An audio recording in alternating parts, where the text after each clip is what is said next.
Hello and welcome to Module 5.0, Introduction to Internet Traffic, Digital Marketing Strategies. So in this module, we're going to be talking about traffic, how to get more traffic to your website, how to get more eyeballs onto your offers, and generally just grow your online presence. So what is traffic and why is it so important? When we talk about traffic, we're not just talking about the traffic you sit in on the way to work or the office. We're talking about the flow of visitors to all of your digital assets online. So that could be your YouTube, your Facebook page, your email list, your blog, and especially your website.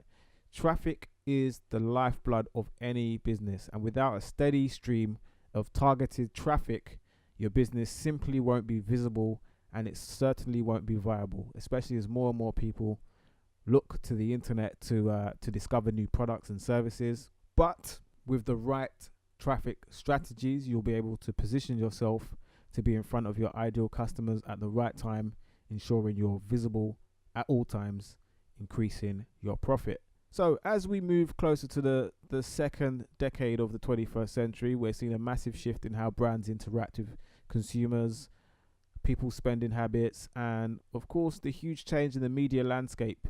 We don't rely on traditional mass media anymore to get information, and we don't rely on them to make our buying decisions half as much.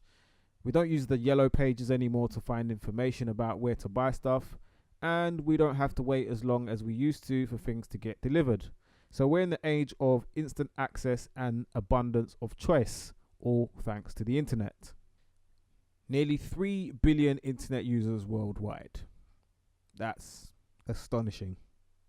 1 in 3 of those users are on Facebook. Imagine that. 1 in 3 people are on Facebook. That's massive. So imagine the potential you have if you know how to reach those people. 180 billion Google searches per month. 7 out of 10 people rely on social media to guide their purchases. That's massive. So this, my friends, is really, the internet and learning how to get traffic for your business, that is something you can't ignore anymore. You can't afford to not know how to get traffic for your business. Now, evolve or become extinct. I'm sure you remember some of these brands. They've been around for a long time. Some have come and gone. Some are still there but struggling. But the main thing is they didn't evolve as quick as they should have. And that's why they're in that position. Digital is no longer an option, but a must. So these brands are now replacing those previous brands. So Netflix, we used to have Blockbuster, now we've got Netflix. We used to have Polaroids, now we've got Instagram. We used to have HMV, we still do have HMV, but Spotify is is one of the market leaders in music at the moment. So it's just one of those things. But the whole point is you've got to have the mindset of keeping your eye out for what's going on in the digital media landscape. You've got to evolve, and digital is no longer just an option. You've got to have a smart digital marketing strategy. So let's look at some reasons why a lot of people fail online. There's no website optimization, so there's no plan for their website. They just throw a website on the internet and just kind of hope for the best. There's no consistency in their messaging online, a lack of valuable content, a belief that if you just build your website, they will come. That is one of the biggest myths. You can't just build a website and expect a load of people to find you on the internet. You need to have a traffic strategy. Now, a lot of people rely only on social media, but the thing is, without a proper sales funnel that moves people over from your social media to your website, then it's not going to work for you. Social media is rented space. You need to be investing time and money in your owned assets, for example, your email list or your website. Another reason why people fail online is because they don't have a follow-up strategy. And by follow-up strategy, I mean a strategy to convert customers who have been to your website but didn't necessarily make a purchase. And you can do that through email marketing and retargeting, which is something I talk about in a later module, but that is covered. So that's just something to think about. So you can actually recoup lost sales by retargeting and by leveraging something such as an email list. They don't embrace new technologies or platforms where there's less competition. See, a lot of people go for the most popular platform, but there's just as much traffic to be found in lots of other platforms that don't necessarily have the same popularity. For example, a lot of people rely on Facebook, but there are lots of other places you can get traffic from. For example, YouTube, Instagram, Twitter, and it's all about learning how to use those platforms to get traffic, and that's something that we'll be talking about inside of Cakebox Academy, especially on the live trainings. A lot of people fail because they don't know the numbers. They don't actually know how much traffic they're getting. They don't know where their biggest traffic source is. They don't know which social media is referring them the most traffic. So they're kind of scattered all over the place. They're just hoping for the best. And that's a key reason why a lot of people fail. You need to know the numbers in order to move forward. And finally, a lack of overall visibility is one of the biggest reasons why people fail. They're simply not visible. They're not where the eyeballs are. So you've got to get in front of your target audience and hang out where they're hanging out.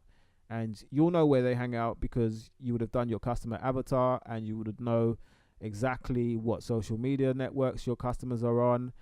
You'll know exactly what blogs they read and so on. So it's just a case of doing your market research and not just being online for the sake of being online. So let's look at some more reasons why people fail online. All traffic isn't equal. So there's a difference between social media traffic and search traffic.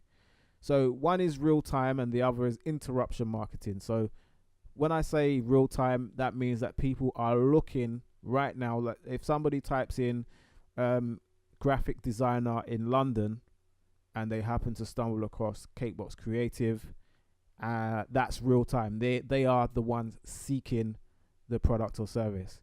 Now, the other is interruption marketing, where you show an ad based on people's interests or pages that they like or people that they follow.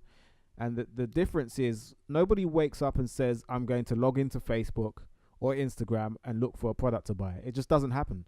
And so search traffic and social traffic they're two very different animals. So they require a very different approach. And most people treat them the same way. They just treat it as traffic and they expect results, but it doesn't work that way. And finally, they haven't built a relationship with their audience. So there's not enough coins in the know, like, and trust account. So before you can get people to buy your product or service, there has to be enough coins in the know, like, and trust account. They've got to know you, like you, and trust you. And I talk about this a bit more in depth in other modules where I talk about hot and cold traffic. So basically cold traffic is traffic from people who have no idea who you are. So that's mainly search traffic. So if someone searches for a specific keyword and they land on your page, that's cold traffic because they haven't heard of you. Whereas warm traffic or hot traffic, they actually know who you are. So that's traffic from your email list, that's traffic from your social media pages, from people who already follow you. And you've got to understand how to leverage that correctly and show the right ads and the right messages to the right people at the right time based on whether they know you or not. So here's some tips I give my clients. Keep people on your website rather than sending them away to social media. I mean, a lot of people are excited by social media. It is the in thing. It is buzzing. It is a great source of traffic. But you have to always remember that you don't own any of the social media networks. Anything can change at any time. And if you're relying 100% on those social media platforms, then your business can easily be taken away if something were to change. So don't rely too much on social media. Use it as a tool because that's what it is. It's a tool, and always remember to invest in your owned assets. Even when promoting on social media, the aim should always be to send them back to your website. And get them on your email list. So we're talking about data capture. That's very important. And that's part of optimizing your website. Your website needs to be optimized for data capture. With an email list, you can take that anywhere you go. It doesn't matter. You own that. That's owned assets. That's an owned digital asset. So if a social media platform is no longer in action or nobody cares about it anymore, if it's not relevant anymore, it's happened before. It's happened to MySpace. Some social media platforms, they get popular and then after a while people abandon them or the next thing comes along. You would have wasted all your time if you weren't investing in building your own digital assets. So that's one of the big tips I always give my clients. So just think of those who built huge communities on and audiences on places like MySpace. It happened before, it can happen again. So here's a quick breakdown of what's inside the following modules. The following modules are going to all be about traffic. So you're going to learn about website optimization, how to know what social media sites you should focus on, how to optimize your social media for growth, content marketing, email marketing, audience building and retargeting, and of course pay-per-click advertising. So in the forthcoming modules, you can expect to learn how to use both free and paid traffic strategies to get more eyeballs on your brand. More importantly, it's about giving yourself the best chance of being discovered by a highly targeted audience who are most likely to convert into customers. You'll also be learning some key strategies that will help you build a better online presence and a social media following, which you can then leverage to increase the value of your brand and of course generate lots of leads and sales for your business. So with that being said, I look forward to sharing with you all those strategies inside the forthcoming modules. I look forward to seeing you inside the next training module. Take care and bye for now.